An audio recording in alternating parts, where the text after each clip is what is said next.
Oula mienté, je commence par m'excuser. Je vais vous faire un direct à 17h30 heure de Bandung, donc 18h de Paris et de Bruxelles, mais j'ai pas pu. Donc voilà, donc j'ai fait plutôt une vidéo parce que je pense que je dois peser mes mots et vous dire les choses proprement, sans, comment dire, faire quelque chose qui soit trop long.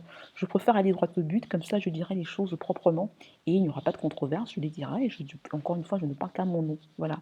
Donc, nous sommes aujourd'hui le 12 mai et là il est 19h pratiquement 30. Voilà. Je vous fais cette vidéo pour vous parler de ce qui s'est passé hier. Vous savez, hier c'était la première, il y en aura d'autres, mais véritablement le premier acte désacralisant pour mon père, depuis qu'il est mort, le premier acte. Il y a eu des petites choses comme ça qui se sont dites, des petites manœuvres là, mais ça c'est le premier acte public. Et c'est un acte qui est cautionné par trop de gens. Donc il était nécessaire pour moi de m'exprimer. Voilà. Pas. Je vais essayer, ce sera difficile, de ne pas trop personnaliser et de ne pas d'élever le débat. Parce que je pense que ce dont il est question, c'est pas de mesquinerie, c'est pas de petites choses, mais ce sont de grandes choses. Donc je vais dire les choses proprement et je vais essayer de le faire en moins de 10 minutes. Et il y aura une suite, je vous dirai quoi. Voilà. Donc je commence d'abord par m'adresser au Bandunais, et en leur disant mes chers condoléances. Et en vous disant surtout Yako. Vous savez, je suis quelqu'un qui croit féministe, j'ose le mot. Voilà, je sais qu'il a une connotation comme ça qui peut être péjorative, mais j'ose le mot. Je suis une féministe, au sens de Beauvoir du terme. Je suis une féministe. Donc quand je vois une tourmente, quand je vois un gangbang, comme pour dire les choses en anglais, quand je vois un viol collectif, je ne peux que plaindre la victime. Donc, les Bandunais, Yako. Voilà. Vous savez, ça m'a fait penser, quand j'ai vu ce qui s'est passé hier, parce que j'observais cela de loin. Je ne voulais pas parler avant, parce que si j'avais pris parti, si j'avais dit quelque chose, ça aurait été occulté. On aurait dit héritage, famille. On l'a quand même fait, voilà. Mais je préférais que les bandes jaunes, que ce qui s'est fait se fasse, pour vous dire, voilà, pour vous rappeler ce que je dis au moins depuis le 28 novembre. Il faut brûler Bandung. Et pour vous rappeler que moi je l'ai fait du vivant de mon père, en vous disant ce qui n'allait pas, en vous disant ce qui venait, et en vous disant, si vous ne m'écoutez pas, ça aura lieu.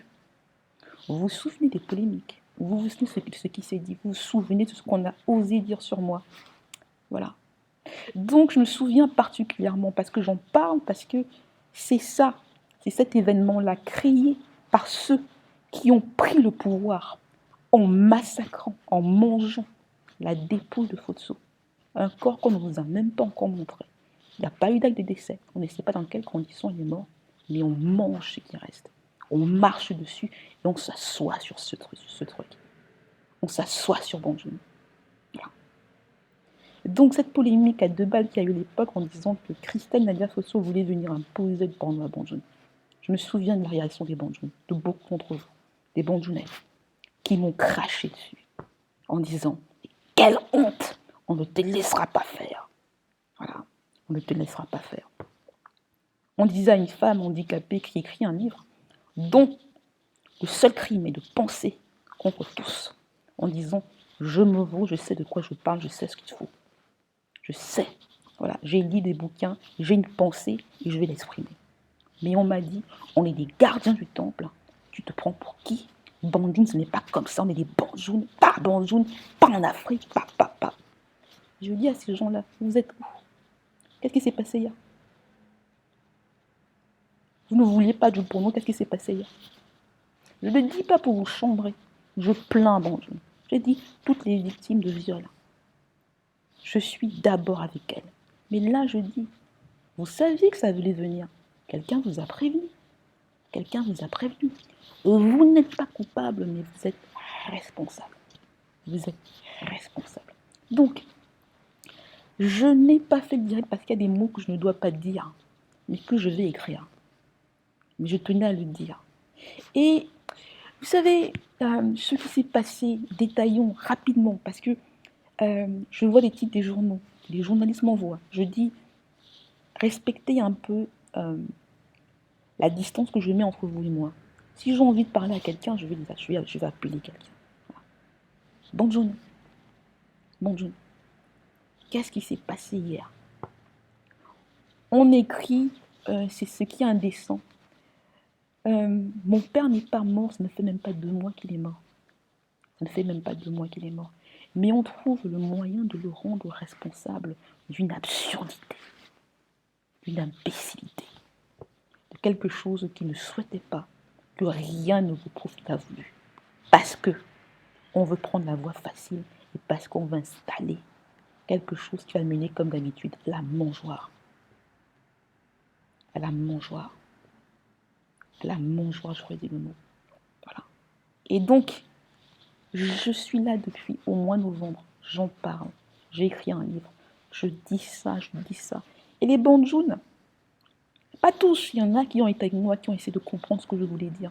Mais je parle aux autres qui ont voulu trivialiser, qui ont rabaissé, qui ont dit folie, qui ont dit elle ne sait pas de quoi on parle, qui ont dit ne touche plus au village. Est-ce que ce que je n'ai pas dit, est-ce que ce que j'ai dit était faux? Voilà. J'ai personnalisé, pas en critiquant sévèrement des gens importants qui étaient là et qui se sont rendus complices de ce qui s'est passé hier. Parce qu'ils étaient impuissants et parce que d'une certaine manière, c'est eux qui ont créé ça. En ne faisant pas ce qu'il fallait faire du vivant de Fotso pour éviter cette fin absurde qu'il a eue et ce pourrissement qu'il y a à Bandjoun maintenant. Je parle de 2 personnes. Et ce ne sera pas, je ne le dis pas maintenant, je l'ai dit avant. Je parle d'Emmanuel Chatué et je parle d'Albert Contu. À Emmanuel Chatué, je dis, tu pourras dire que je ne te respecte pas, mais non. Ce que j'ai dit publiquement, je te l'ai dit en privé. Et là, Emma, permets-moi de t'appeler Emma. Tu sais, il y avait cette expression. Dans mon livre, il y a cette expression d'Hélène Sixou, que je cite, qui se termine en disant « Nous sommes des conséquences ».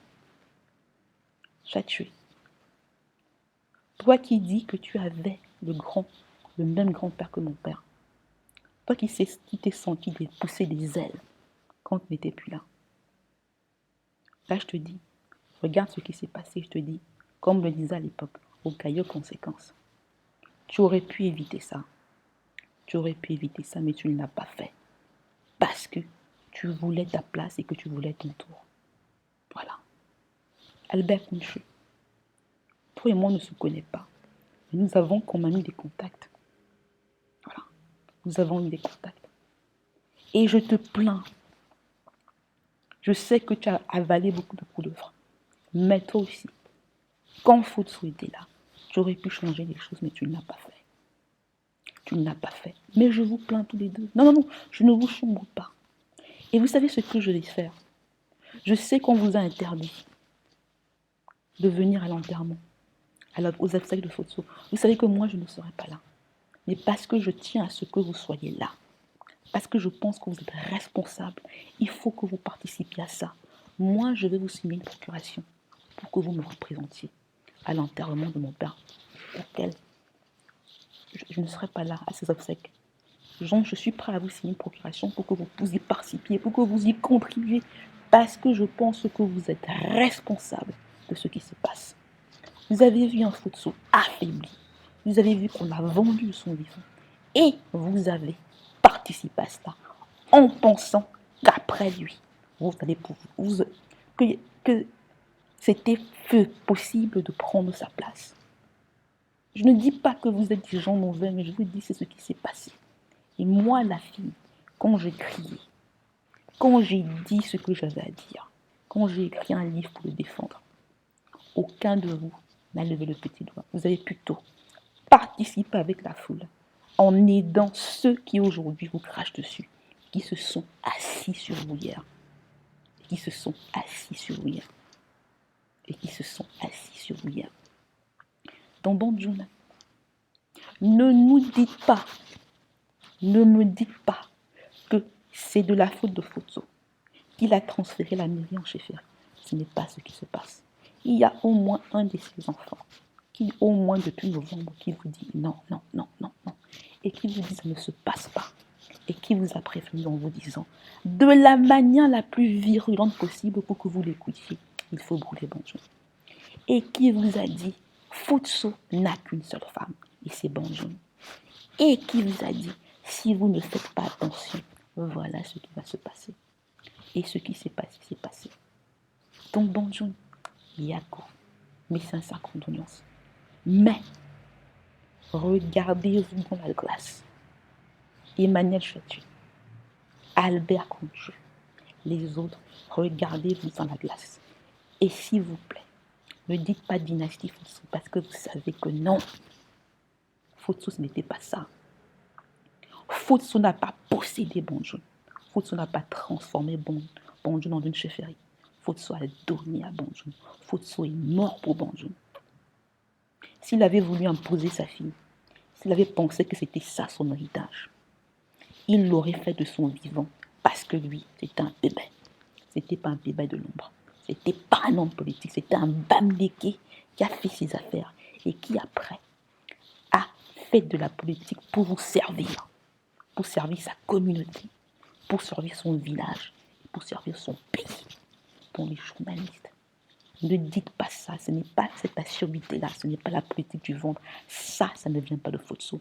Ça, c'est le produit des Bandjounais, des Chatu et des Conchus. Futso était au-dessus de ça. Il l'a toujours été. Oui, à la fin, il a été affaibli. Et ce qui s'est passé, s'est passé. J'ai essayé, l'année dernière, avec Yves Michel Futso, de défendre, d'attirer votre attention. Il n'y a pas de dynastie familiale. Où est son corps? Dans quel pays sommes-nous? Dans quel village sommes-nous? Où on, sans qu'on ait vu la dépouille de quelqu'un, on assiste à des scènes comme à celles qu'on a assistées hier. Il n'y a pas eu de testament, on ne vous a rien dit. Comment est-il mort? Quand est-il mort? Comment? Où est-ce qu'il est maintenant? Les obsèques seront quand? Et on met ça et on dit politique, on dit héritage, on dit c'est ce qu'il aurait voulu. C'est faux. C'est faux. C'est faux. Je termine en rappelant qui était mon père. Mon père est né en 1926. Il n'est pas impossible qu'il avait 100 ans. Le plus grand nombre de ces années, il les a fait en se construisant lui-même, en étant un homme d'affaires, en étant les premiers capitaines d'industrie du continent africain. Il a fait de la politique quand il avait plus de 70 ans. Et ce n'était pas un choix de sa part. Mais comme il était un homme de devoir, il a pensé qu'il n'était pas impossible pour lui de ne pas faire autrement. Voilà. Donc ça n'avait rien à voir avec une soi-disant amitié pour un homme d'État ou pour des intérêts personnels. Il a pensé que c'était la seule manière de faire que Banjul, le Cameroun, avance. Il avait peut-être tort. Il a certainement commis des erreurs. Mais jamais il n'a utilisé l'État camerounais pour manger. Au contraire, jamais il ne s'est servi de Banjul pour manger. Au contraire. Je termine en m'adressant à quelqu'un, à tous ces gens-là. Il y a quelqu'un que je respecte sur la toile, dont je ne l'accoste pas. Je ne dis pas quelque chose pour l'insulter, parce que je le respecte, mais c'est lui qui dit des choses comme ça. Et ce n'est pas le seul. Qui personnalise en disant que Futso est un ami intime du président, en ramenant tout à l'affect, c'est-à-dire au plus petit dénominateur commun, pour occulter le fait que mon père Joseph Lemon était un homme d'État. Là, je m'adresse à J. Remingona. J. Remingona, je vous connais, je vous suis depuis.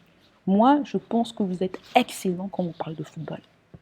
Mais j'ai suivi vos directs quand vous parlez de Futso, quand vous racontez certaines anecdotes, et je peux savoir qui vous les a dit. Et moi, je vous dis, cher J. Remingona,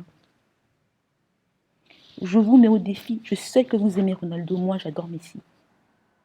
Et là, je vous dis, c'est le défi que je vous lance. Et si vous le réussissez, je vous invite à Barcelone au prochain Classico. Je vous inviterai à Barcelone au prochain Classico pour qu'on regarde le match ensemble, afin qu'on puisse discuter de cela. Quand vous dites ce que ça sur Futso, citez-moi un homme d'affaires camerounais de sa génération, c'est-à-dire qui avait 15 ans de plus ou 15 ans de moins que lui, qui a fait mieux que lui, qui a fait mieux que lui, qui a été exemplaire. Citez-moi quelqu'un. Un nom au Cameroun. Allez, disons juste à l'ouest du Cameroun. Quelqu'un qui a mis sa fortune, toute sa fortune carrément, une grosse partie de sa fortune, en dépit du grand nombre d'enfants qu'il avait, au service de son village. Citez-moi quelqu'un qui l'a fait. Et qui, en faisant de la politique, a beaucoup perdu. A perdu des entreprises, a perdu une banque, a perdu des membres de sa famille. Citez-moi quelqu'un au Cameroun. Citez-moi quelqu'un dans les Gracides. Citez-moi même quelqu'un en Afrique centrale. Citez-moi quelqu'un, un homme d'affaires de sa génération, 15 ans de plus ou 15 ans de moins, en Afrique, qui a fait autant que Fosso. J-Point Rémi, citez-moi ça. Donc, cher J-Point, quand vous dites que c'est l'ami intime du président, qu'est-ce que j'essaie de dire? Que c'est parce qu'il a vu le président et qu'il aimait, qu'il a fait les choix qu'il avait? Est-ce qu'il est encore possible pour quelqu'un, avec l'éducation qu'il avait, de faire un choix en pensant, en se trompant peut-être, mais en pensant que c'était le bon choix et que c'était le seul choix possible? Donc, je termine en disant ça. Victor Fosso est un homme d'affaires, un grand industriel qui a fait de la politique à tort ou à raison pour servir les siens, pour servir Banjoul, pour servir son pays, pour servir le continent africain. Il n'a pas fait partie de la mangeoire, au contraire. Il a donné. Et on a mangé. Et on a mangé. Jean-François Bayard avait cette expression que tout le monde a popularisée qui s'appelait la politique du ventre. Et Fosso n'en a pas fait partie. La politique lui a pratiquement tout pris. L'a rabaissé. Voilà. Il a essayé. Je pourrais vous parler des budgets de Bandoum, de ce qu'il a fait. Voilà. Donc, quand on dit mairie succession, non, non, non, non, non, non. Ne regardez pas Fosso. Il y a deux films auxquels vous devez penser, deux films. Le premier, c'est Les Accusés, dans lequel on donne une femme de la manière la plus absurde possible, avec des gens qui encouragent. Nous avons vu ce qui a eu lieu hier. Il y avait des applaudissements, des gens sans culture, sans éducation, et qui avaient faim, qui disaient n'importe quoi, et qui ne se demandaient pas où était Fosso. Où est-ce qu'il était, dans quel morgue il était à Paris. L'autre film s'appelle The Toy, avec Richard Pryor, où on montre qu'un individu devient la propriété d'enfants gâtés, d'enfants qui ne se sont fait nulle part et qui pensent qu'ils peuvent s'asseoir sur quelque chose qui ne leur appartient pas, au nom de leur père, dont personne ne sait où il est. Je terminerai par ça. Fosso n'était pas Banjoul, mais Fosso a essayé de faire Banjoul. Et si Fosso avait voulu posséder Banjoul, il aurait fait autrement. Fosso n'a pas voulu que Banjoul soit une chefferie. C'était un homme d'affaires. Et je pense que les Banjoul, les Camerounais, les Africains devraient se demander qu'est-ce que l'État du Cameroun a fait pour Fosso. Qu'est-ce que l'État du Cameroun a fait pour Fosso? C'est la seule question. Fosso ne pensait pas que sa famille devait posséder la mairie de Banjoul, mais il pensait qu'il avait construit quelque chose. Il avait une œuvre, il avait des sociétés. Et malheureusement pour lui, on lui a volé l'œuvre de sa vie. Je terminerai en vous disant que je prépare un texte sur cela, qui sera publié dans les prochains jours, et je vous en parlerai. Donc Banjoul, Yako, Emmanuel Chatué, Yako, Albert Hunju, Yako. Mais, autant que moi, vous êtes responsables, parce que dans Défiguré, j'ai essayé de vous dire ce qui se passait. Vous avez tous fermé les yeux, parce que ça vous arrangeait, parce que vous pensiez que c'était facile de remplacer Fosso. Voilà. Et qu'il suffisait d'avoir été son ami, de porter son nom pour marcher dans ses pas. Vous vous êtes rendu compte que ça ne suffit pas hier. Ça ne suffit pas. Il est temps de recommencer à penser, s'il vous plaît. Quand vous mangez Fosso, lavez-vous au moins les mains pour ne pas infecter les autres. Merci, chers tous. Je posterai cette vidéo sur Facebook et sur tous les autres trucs. Et je vous demande, donc on est ensemble, on continue. Achetez le livre, lisez le bouquin. Et puis, suivez, likez. On est ensemble, posez-moi des questions. Je ne recule pas, je ne recule devant rien. Je ne personnalise pas sciemment. parce que je veux être audible. Et on va continuer et je vais dire les choses. À très bientôt.